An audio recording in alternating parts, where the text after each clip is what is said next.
Run it up, then run it back. Run it up, then run it back. Run it up, run it back. Run it up, then run it back. Happy Thursday, happy Game 7, happy everything. Game 7. Six. Oh my gosh, I sped ahead because I thought we were gonna have 7, and now I don't know if we're gonna have 7. But it's still on the table. It's still on the table. Does it feel like it's on the table? No. Exactly. I think we were just insinuating that it's over tonight, and tonight's Game 7. It's kind of funny that my brain did that, even though I was thinking 6. Lou, Will, Chandler P, Michelle B. And we do have a game tonight. I know it feels like an eternity, but we also had some huge news over the weekend. When we have small market teams in the finals, they still find a way to hijack everything. How crazy is this? We got Game 6 in the finals, and we're opening with the leg shows. I know what you're doing over there, but yes, shout out Shams with the big news that the Buss family has decided to sell majority stake of the team to Dodgers owner Mark Walter. Imagine owning the Dodgers and the Lakers at $10 billion. Largest sale of any professional sports franchise in the entire world. Wow. Whew, initial reaction, Chandler. It's a lot of money, and you know, it's great. And I thought they could have got more, which is crazy. I mean, that's so much money. I'm just looking across the Suns, what they sold for, the Rockets, the Mavs, what they sold for. This is the Los Angeles Lakers, and like you said, how cool is this that this dude, this company, gets to own the Dodgers and the Lakers? And if I'm the Sparks in there. The Spark, like this guy, they own everything. I think they own soccer teams. Like they are all over the place. So I think it's unbelievable. Oh yeah, he's part of the Chelsea group. I didn't see it coming. I think this is great, and the fact that Buss bought them for $67.5 million in 1979 to $10 billion in 2025 is really remarkable. So I think it's awesome. I think it's great. I think it's great for the league to have such a guy that's willing and proven to spare no expense and do whatever. And obviously there's a salary cap in the NBA, but this guy, he's going to hire a whole analytic team, which the Lakers don't have. They're going to hire the best little thing, like the catering, the facilities are going to upgrade everything. So I think it's a great move, and it's hard for me not to think, like, if I'm the Warriors, if I'm the Knicks right now, what could we get? Well, I'm sure you're always thinking that, right? If you're sitting on top of a giant asset, aren't you always sort of every year like, I wonder what I can get for this? You know, my initial reaction when I saw this out, I actually was like a little sad at first until I realized that Jenny Buss was going to keep our position because, you know, the Buss family is synonymous with the LA Lakers. You know, that's like they go hand in hand. It feels right. You know, that's part of their legacy. And I was like, the Lakers without the Buss family not being involved doesn't sound right to me, you know, especially me being a former Laker, having an opportunity to work alongside that family and Jenny and her brothers and all of those people. But to see her keep her position and get 10 Bs out of it for the trust, gotta love it. But you know what? Gotta love it. Like when Dumont and the Allison family bought the Mavs, they said that Cuban's going to stay on as like the governor. How long does that actually last? Like, it seemed like it lasted 20 minutes. Yeah, like, he didn't know anything I think about that's just Luka. like what you say to make the transition smoother. So I don't know how much juice she'll actually have in the organization. Well, she's still the president of basketball. I know, but who's paying $10 billion to not run their team? Like, you know what I mean? Also like, that. Well, how much is he involved with the Dodgers? $10 billion This is what she does. This is what she does. Well, he doesn't run the Dodgers. Like, he's not in there giving them all kinds of opinions and advice in Dodgers land, is he? So maybe, maybe he is. Also, Jeannie Buss is young enough to still enjoy the money. Go live. Yeah. Like, goodness gracious, if I just sold something for 10, you'll never see me again. No. Ever, ever, ever, ever in a million years. Yeah, he does own. In 10 billion years, you won't ever see me. Ever in the whole time. We know what the Dodgers have done. We are, and look, we're going to preface all this with saying, obviously, the financial setup of how baseball is run is vastly different from what the NBA does, especially now with the aprons in place. That being said, it's a lot of money. It's basically an unlimited fund to make everything better. And I'm sure Lakers fans woke up thinking, oh, and I know they did because I've seen some celebration videos online. Do you think it's going to be that drastic of a change? Listen, the NBA, we already have the best life ever, and the hotels and the travel and the state-of-the-art facilities and science and doctors. We already have a really good setup. Like, we are very fortunate to what we have. But you bring in money like this, you bring in like a Steve Ballmer to, you know, you can touch on with the Clippers. It only is going to make it better, right? It's only going to make the lifestyle, the way of life better. But even like I remember going from team to team. I remember like the catering was better in Dallas than it was in Houston. You know what I mean? That was Cuban. The plane was nicer. Like you had access to everything. You have a bigger budget in the off season. I remember one team paid for me to go to Germany in the off season to get the Kobe, the Regina-Kind shots. My next team, they didn't. So like there's certain budget things like that I think will go into this, but. At the end of the day, he has to follow the same salary cap that every other owner and every other team does. But I definitely think it is even more so of a perk to go to a team with a loaded owner like Ballmer and the Clippers, too. Absolutely. I mean, that has got to be. And look, you can make choices, right? Like, whereas another team might hesitate to sort of pay a bigger tax, I guess this guy's going to not have any issue with that whatsoever, which I'm wondering. We already know LeBron's up against Father Time, but at least a couple more years, it seems. So does that do anything for the actual LeBron longevity? I mean, do you think that he sticks around even longer?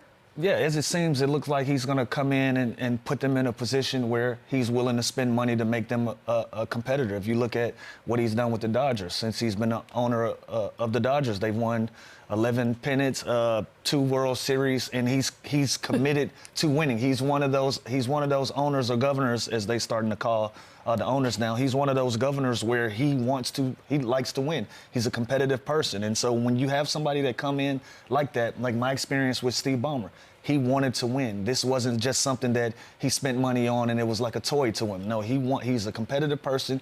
He wants to put his organization in the best position to be successful. So when you have people like this with deep, deep pockets and they want to win, that has to be a plus for you. Yeah, and there's only a salary cap for the players. That means they Correct. can pay whatever to the staff, to the medical, to everything around else. it. So that just makes everyone run. You're going to get the best of the best. You're already the Lakers. You're already Los Angeles. Now you have this owner that has shown his track record that he is willing to spend the money and all he wants is championships. I think it's a great thing for the Lakers. I think it's a great thing for the league. I want to know, Lou, when a guy like Steve Ballmer purchases the team, like, take me through that. What you find out? Does he come introduce himself? Like, do things change immediately? What is it? Yeah. So my experience was, the first thing that he told us, I'm not a coach. I'm not going to micromanage as if I'm a coach and I know all and I be all, but I'm going to be the biggest fan that you guys have. And with that, he put his resources and his money behind that. He just wanted to make it comfortable. What Chandler just said.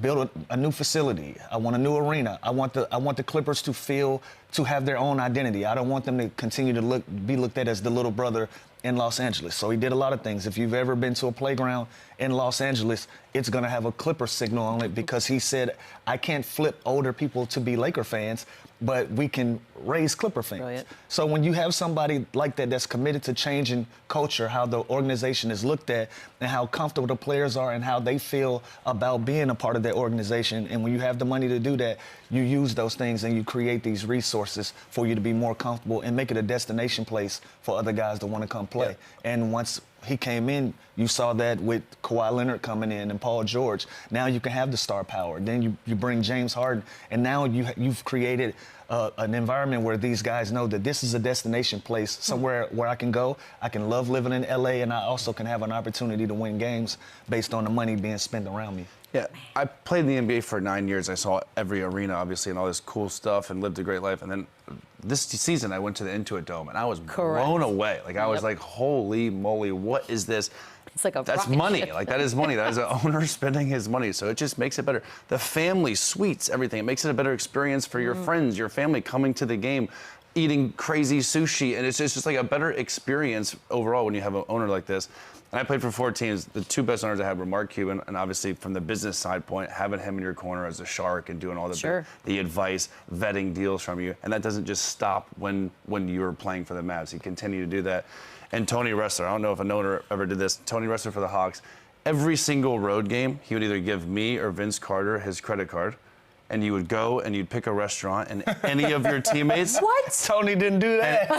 And any of the guys on the team could bring whoever they want. What? So if Lou Will wanted to bring, y'all are already making all the money. Yes, now he did do that. If Lou Will wanted to bring 7 people, I wanted to bring 4 people, Evan Turner wanted to bring 4 people. Everything's on Tony Ressler. Now he did do that. Every time? He didn't give every us the road credit, game. He didn't give us the credit card, but there always was a designated place that the team could have dinner. But it wasn't formal. Yeah. It was just basically come and go as you please.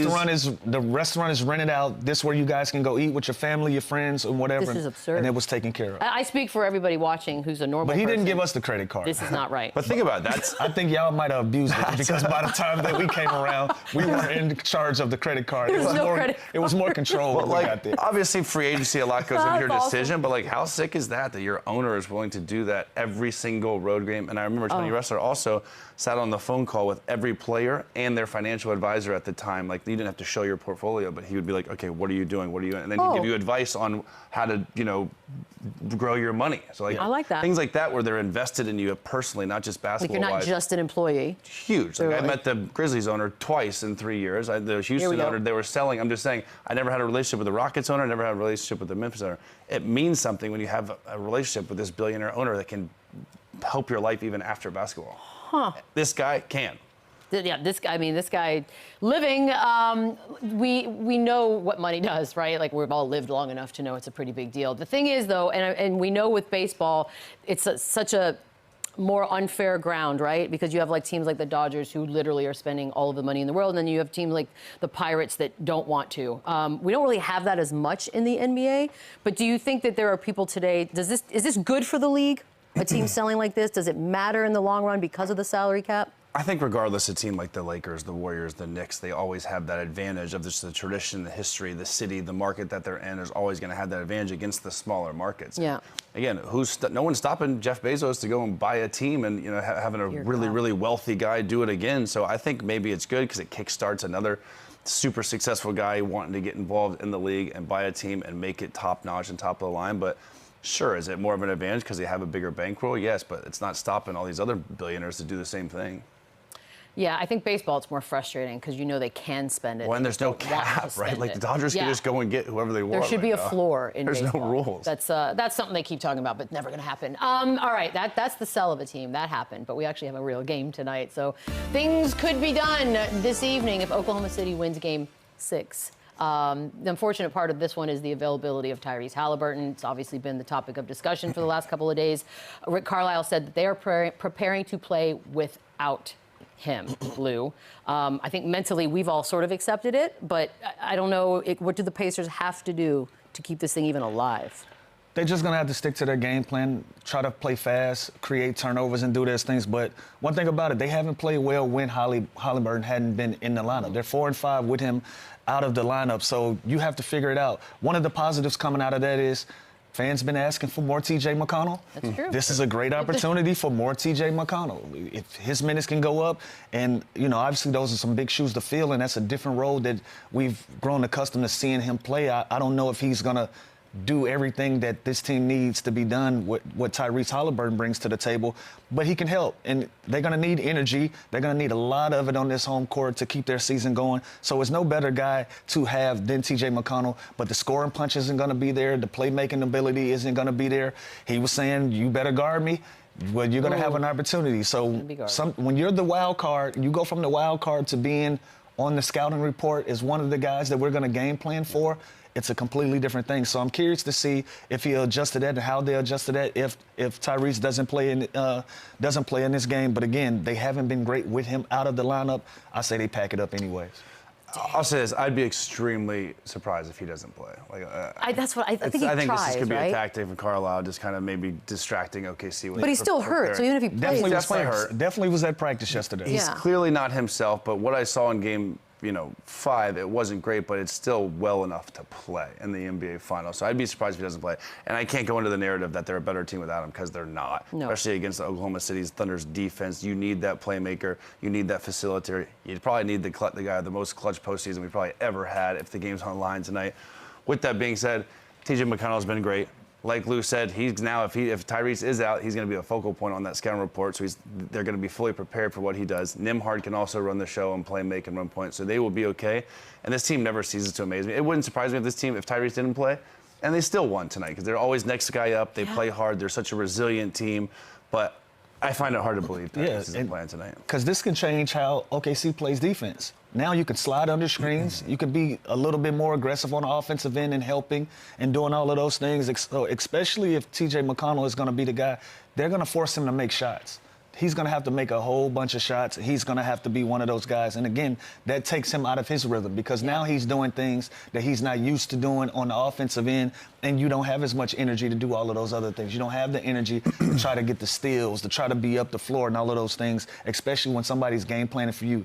Usually when a guy like T.J. McConnell comes in the game, it's his job on the scouting report to be the guy that's going to He's the spark usually. Now he's the starting point guard. He's going to minimize Big somebody. difference. Now you're the guy that's being hunted. Completely different vibe.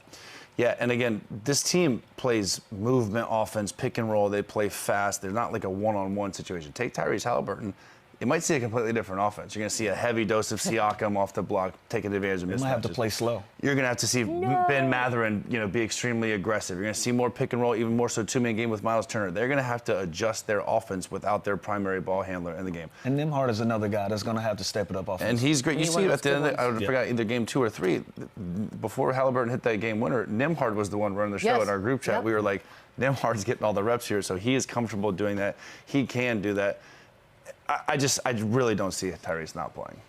Okay, so here's the thing. I think we expect him to be out there, dressed, all that. But how long into a game, if he looks clearly not good and ready to, who makes that call? Is he such a star on that team that he makes the call? Does Carlisle have to do it? I think if he says I can play tonight, they obviously let him play, and they go out there and there's a whole staff of medical people now, directors. There's nobody in that locker room telling him he shouldn't play tonight. No chance. Not one person in there telling him he shouldn't. What happens now, if you he goes see out he's visibly hobbled and he's It can't limping. get any worse than it was the last game. Hey, exactly. So you got to go out there and give yourself a shot. How about, he's going to play better than he did last game by going out there. You know what I mean? So like, I know that? I think anything is a positive, and I think it kind of. He's got to play because it'll give them a spark. It'll give them energy. Like, this guy's playing through injury. He at least is attempting to play. Whether he plays 8 minutes and they come out and they go with TJ and Nembhard the rest of the game, fine. But he's got to play tonight and just set the tone and show this is the NBA Finals. You're home. I'm willing to run through a wall for you guys. And I'd hate for him not to play. This would be a black eye for them, right? Like, the season that they've had, by all accounts, this is a successful run. We can agree on that. This is a successful. Oh, yeah. Yeah, but if he doesn't play in Game 6, you don't want to go out with a black eye. You didn't play in the last game of the season. You got eliminated on your home court. Injuries are injuries, but he's going to do everything in his power to try to lace up and be on that floor tonight. Yeah, he's playing. The more I think he's playing. I just don't know what that means. Like, he'll be there. He'll be in uniform. Well, once he steps inside the lines, it doesn't matter. You have to be the adrenaline. Elimination game at home. Doesn't matter. No, there's no world where I expect him to not be dressed. I would be shocked, actually, on that side. By the way, the Thunder are the other side of this thing, and they are potentially about to make a little history tonight. I want to talk Jalen Williams. We sort of touched on it the other night because he had the 40 ball, and it was pretty amazing. He's had 2 big scoring games in 3 and 5. If tonight he once again lights them up, come on, give me some MVP odds that Jalen Williams could steal it. We talked about this earlier I know, in the week, and I want it to be real. I think it is SGA's right now, but I think tonight's game, if he has one of these other banana-type games where he goes off for 35, 36 points, I think he's right there. I think he can go either way. We also talked about this team not caring, and they're just getting over the hump and getting this experience and winning an NBA championship. So I don't think they care. I think we care more than they do, but I really think it's up in the air right now. If it ended right now, I think it's SGA, but there is time for another huge game for Jalen Williams. Game 6 on the road to go in there and have another big-time game, he could easily win it. SGA's still going to be there as well. It's not like SGA's just going to have like 12 tonight. He's still going to be there as well. Even in the game that Jalen had 40, SGA still had a 30 ball. Like, he ain't going nowhere. So that's the only thing that I think that would stop him from getting this MVP award is if Shea didn't show up to the arena. Other than that, I think it's still SGA's to lose. It's kind of cool, though, that at this point in the season, potentially with a championship tonight, that we're going to have this conversation. Like, what a great spot. And again, what better team than them? Because they don't care. They don't It could go anyway. They don't care. How's that possible? Thunder have been favored in every single one of these bad boys this series. And, of course, that's very much still in play tonight. 6.5 is what we're looking at.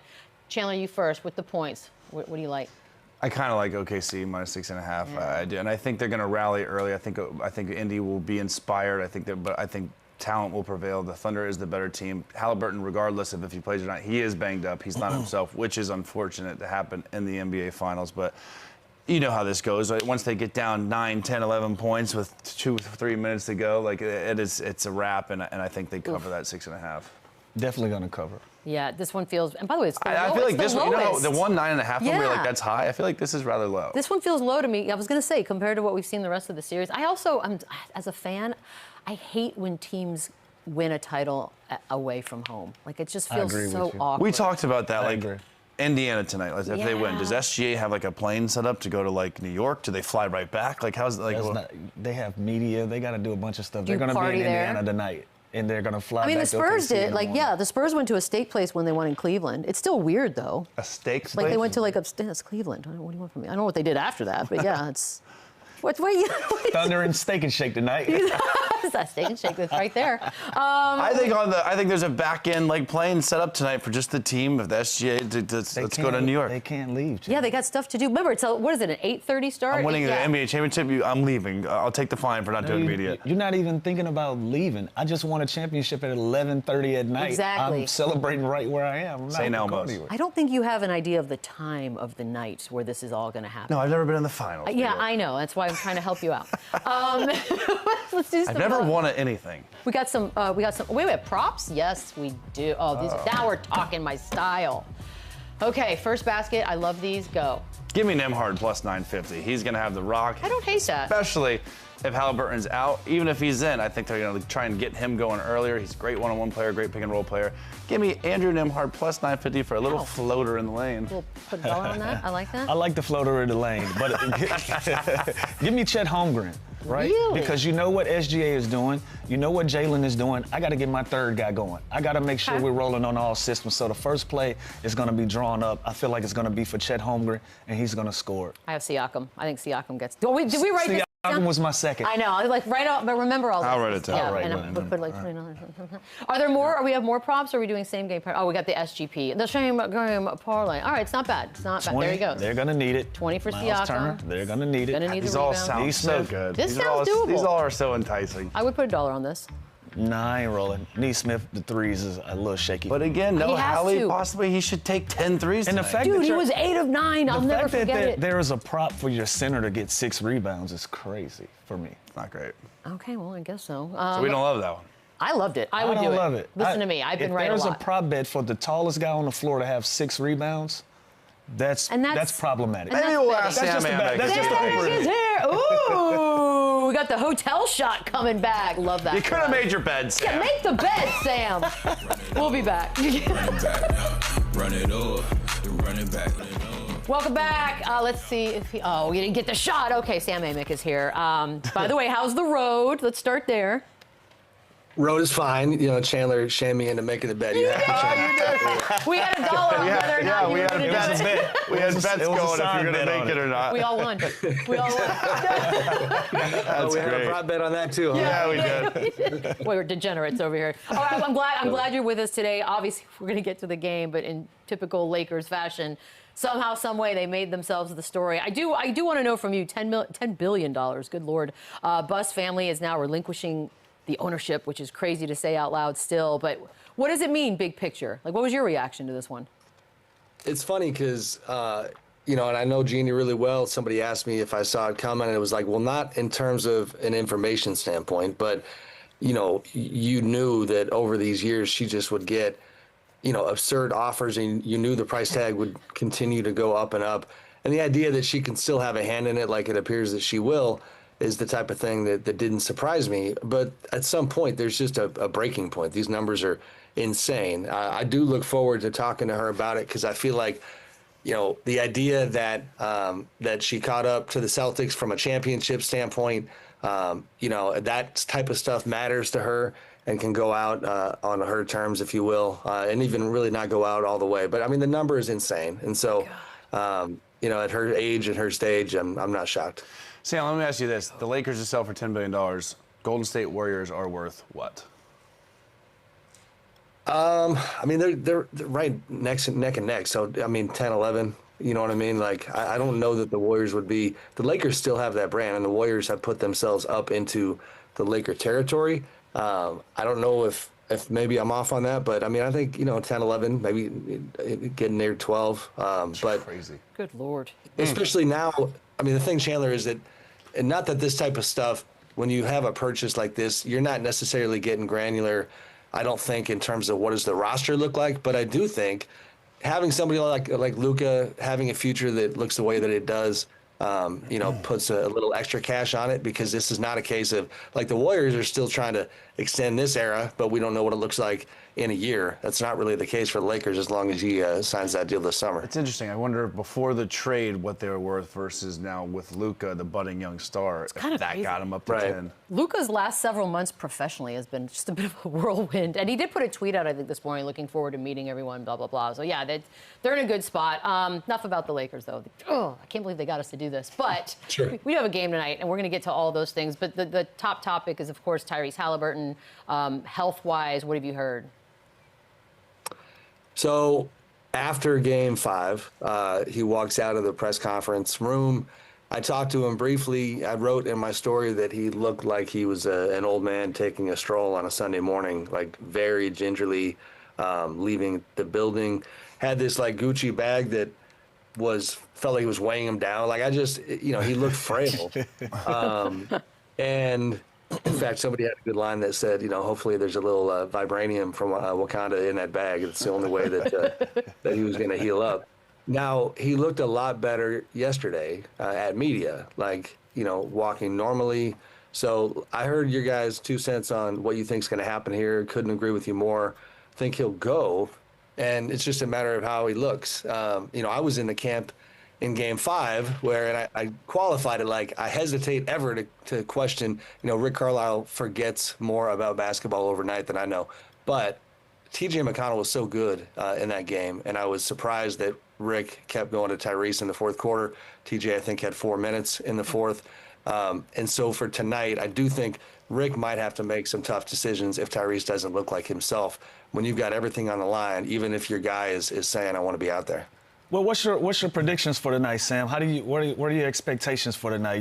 You going back to OKC? Or you got a one-way book to go home? Is there a flight booked back to OKC tomorrow, or you're waiting? No, there has to be. No, I'm waiting. We have. Actually, to OKC we do, but that's through the NBA and their media charter. So that thing just gets canceled if OKC wins tonight. Then I got to jump on and find a way back to Northern California. If we're, as far as what I think is going to happen, trying not to be biased about how I'm ready to get off the road, I think I'm going back to Northern California tomorrow. I think, OKC, I agree with, again, what you guys said. I think they're the better team. I think they got shook and pushed by this Pacers team that nobody thought was going to be here. But, you can't go into a Game 6 with your number one guy being, having this type of uncertainty around him like the Pacers have with Tyrese, and with the Thunder's confidence, I think, building throughout the course of this series. They seem to have figured some things out. And I Indy, to me, even with this environment, is going to have a hard time keeping up tonight. Yeah, totally agree. And when you talk about the Thunder, you're obviously going to talk about Jalen Williams, who's had a great year, first-time All-Star, All-NBA, All-Defensive Team. Sam, has he made the biggest jump of any player in the NBA this season? Yeah, I like that. I don't have any problem with that framing.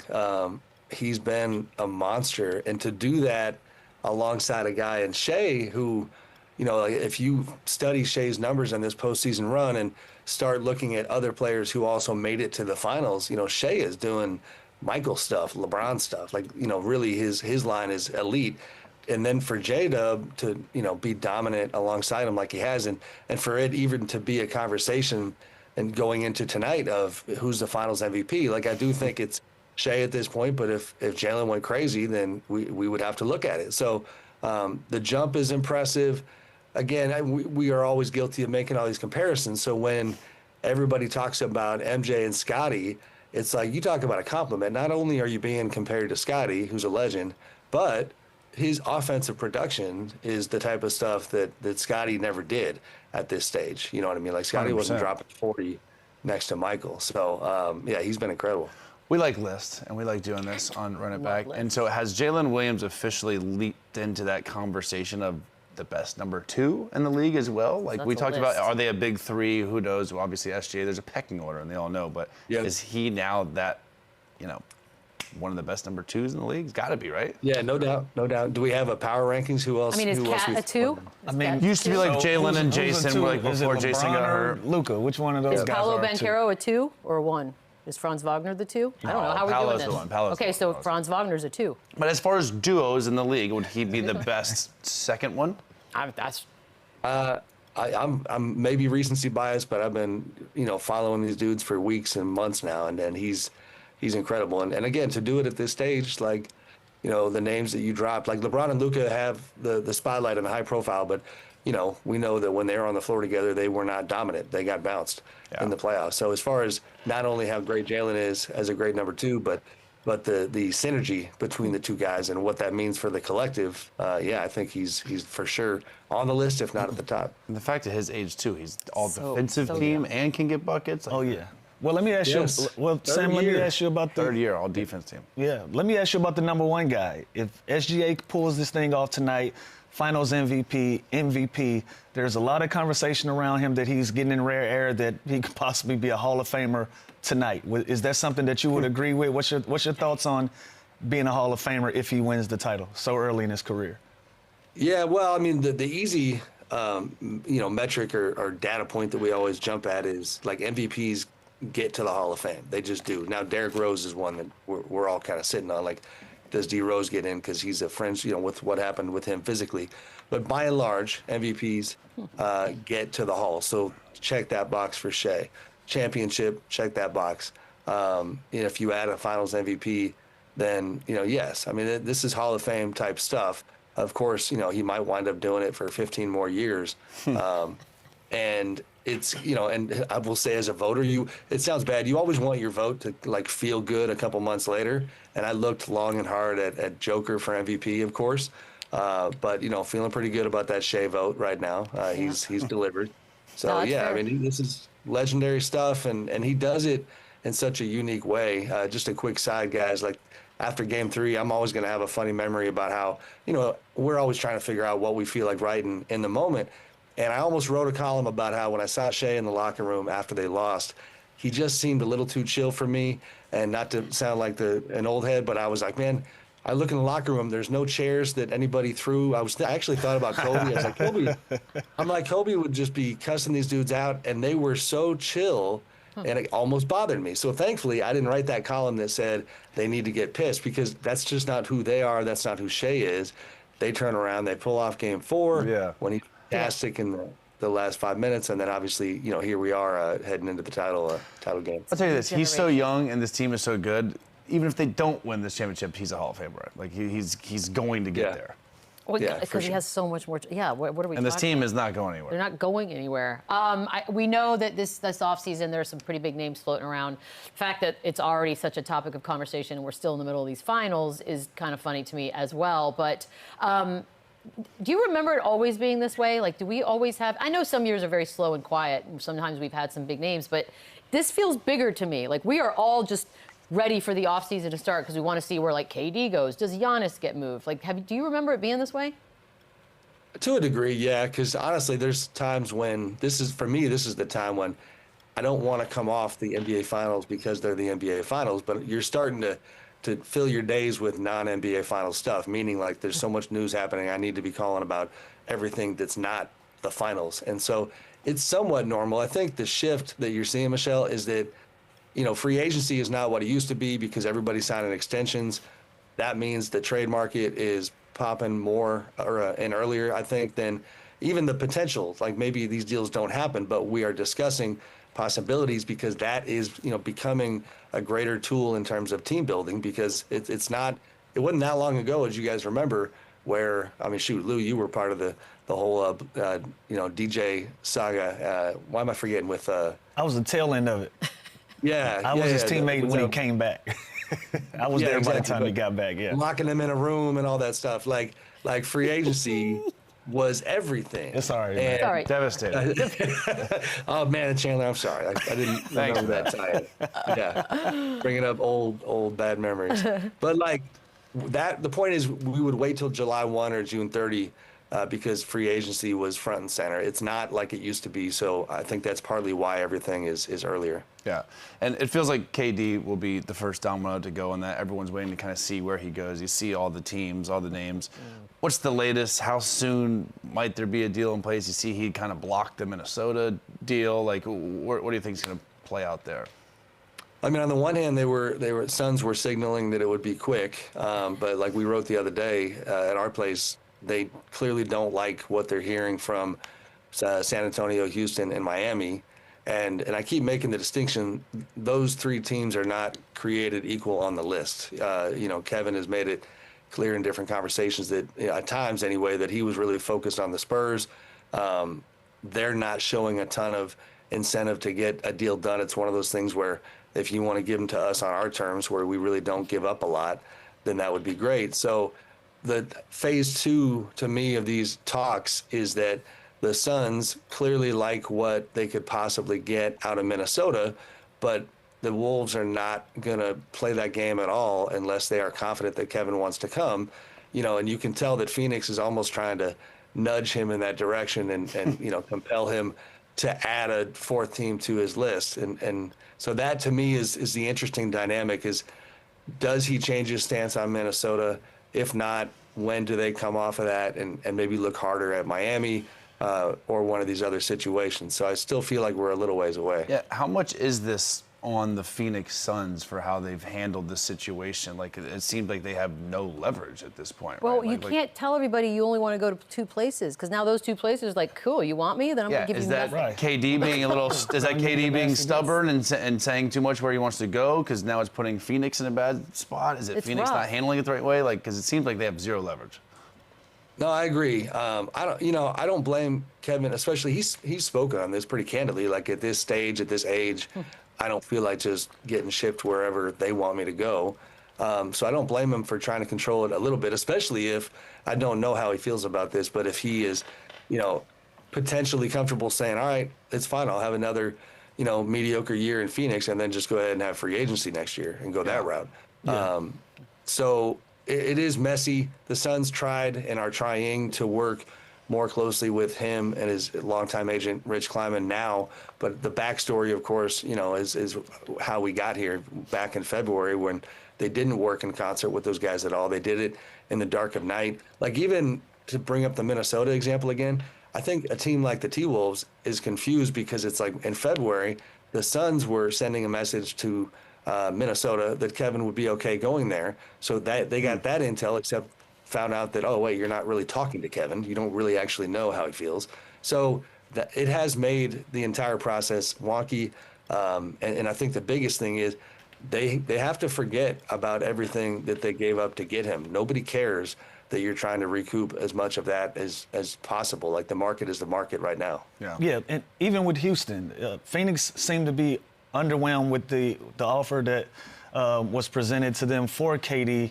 And that didn't work out. You have any idea what was that offer or what wasn't involved in those talks with Houston?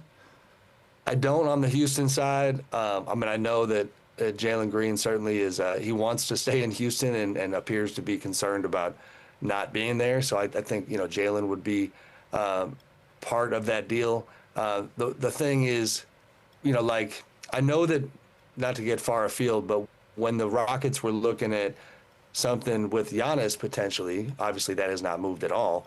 Like, Şengün would have been heading out in that one. So I don't know the exact Rockets offer, but I also know they're a little bit like San Antonio, where they were pretty lukewarm, not on Kevin as a talent, as a person, any of that, but not in love with the timeline because of his age, and really not looking to give up too much of that young core to get him. It's interesting. So they're willing to put Şengün in the Giannis trade, but not for Kevin Durant. I mean, it's a different age. Yeah. I get it. But Jalen Green, but they would put Jalen Green for Kevin Durant probably. Yeah. Yeah, because I don't think they actually thought that Şengün and Giannis would play very well together. I think that's part of it. And Milwaukee would, of course, be trying to, if again, qualify. They're not doing anything. They're trying to keep Giannis, but they would want a guy like Şengün. Yeah. Do you have a gut, like a feeling that when the season starts next year, where's Kevin Durant? I don't. I mean, I've been fixated on. I keep mentioning Minnesota. Like, I think the dynamics there are so interesting. It's like, maybe the comparison that someone made to me that I think is fair is that if you guys remember, like, with Jimmy Butler, he signaled that he was not going to sign an extension with the Warriors. And lo and behold, he gets traded there. He signs a 2-year deal. Like, guys, they signal things publicly, trying to control for as long as possible. But once Jimmy couldn't get from Miami to Phoenix, he had to give in and say, this is actually not a bad situation. Basketball-wise, I don't know how you guys feel, but, the part of me that just enjoys watching good players play the game, I would love to see Kevin in Minnesota. I think it could be a lot of fun. but he's obviously not feeling it. But then also I think McDaniels is untouchable. So obviously Randall would be in that trade. I don't even know how it would look if McDaniels, because I would want McDaniels back. Like McDaniels and Randall for Kevin Durant kind of makes sense. But if he's untouchable, where do you go from there? They must have something. Yeah, I mean, I think Randall, it's a Randall Gobert kind of pick 'em. You know, I think the Suns, you know, I think are kind of mixed on that. I think, you know, Dillingham as a young guy, maybe coming back in that deal. But you're right, because part of the appeal of Jaden is basketball-wise is that Kevin wouldn't have to carry as great of a load defensively. You remember those early Phoenix days. He actually had his first season there. He had a wonderful defensive year, but he was just doing so much. Yeah. Playing alongside a guy like Jaden would be great for him. But yeah, we're not close to a deal actually happening there. Desmond Bane trade, that was a lot of numbers, 4 number 1 picks, which obviously it's a new world. We sort of probably need to accept it at some point. But what did you think when you heard that? The internet had a field day. That was certainly a fun place to go look. I loved it. I mean, Orlando, you know, for a minute this season looked, especially now that you see the Pacers making this push in the finals, and you see how kind of flat the life is in the East from a parity standpoint.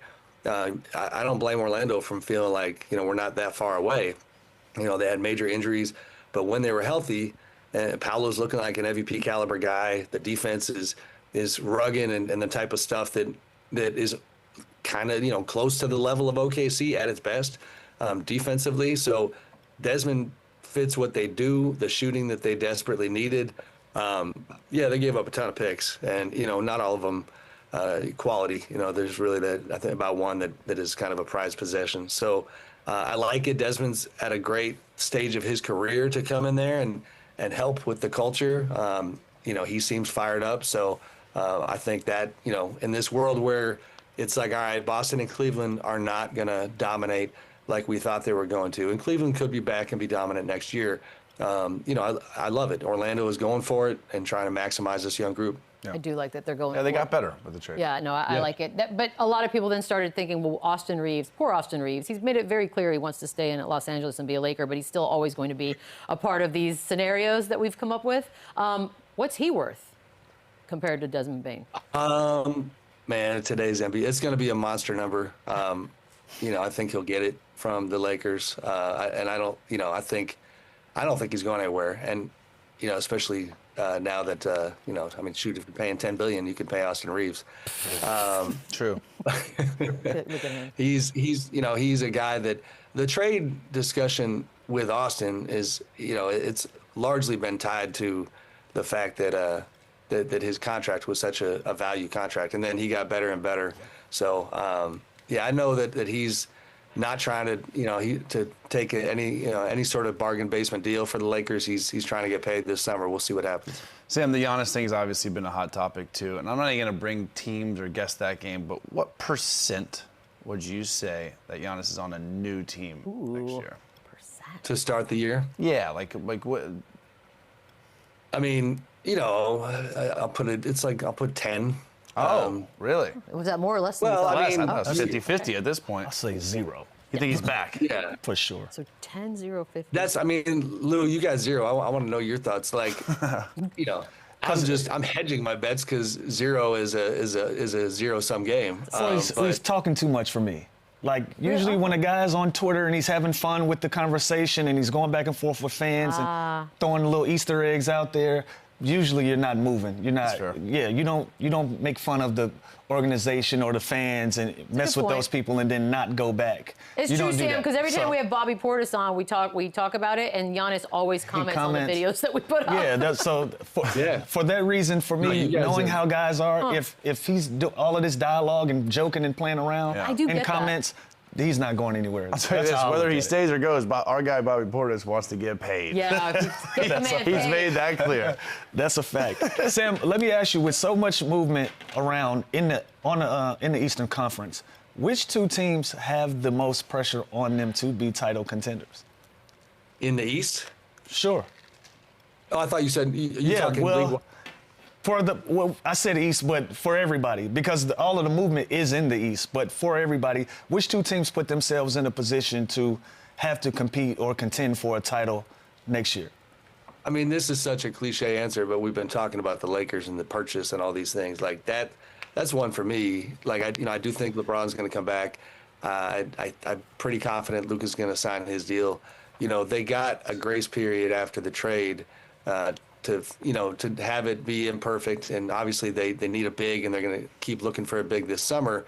But in terms of pressure, like, Luka is not getting any younger. They need to be title contenders this year, and it's the Lakers, so the pressure is always there. You know, another one that I mean, again, predictable, but the Celtics situation, to me, there's a lot of pressure there because change is going to come. They're obviously looking at Drew Holiday deals. We'll see if he's on the move. But that window, it has gotten, is closing, but it's not closed. And you talk about guys that are champions and who, Jason Tatum in particular, who doesn't want to let go of that rope, and Jaylen Brown. I look at Boston and think, like, it's got to be right now because everybody's coming for you. That's tough. To me, it's Cleveland, Yeah. Sam. I think Cleveland, they're so good regular season. They're returning everybody. Ty Jerome's the only free agent. Like, to me, you've had a great regular season, sick. Who cares? Now you got to do it in the playoffs and get over that hump. Yeah, we're not going to believe it.